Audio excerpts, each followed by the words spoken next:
Friend, আজকে হলো মনসা পুজো আর আমাদের বাড়িতে মনসা পুজো হচ্ছে আর আমি চান টান করে রেডি হয়ে গিয়েছি আর আমার মা পুজো দিচ্ছে। চল আপনারাও দেখবেন।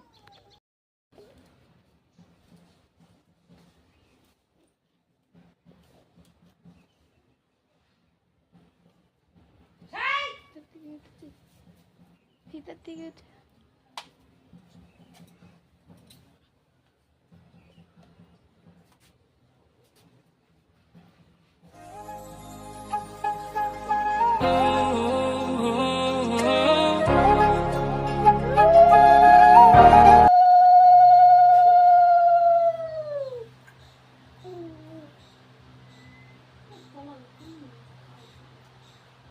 আপনার কলা আছে।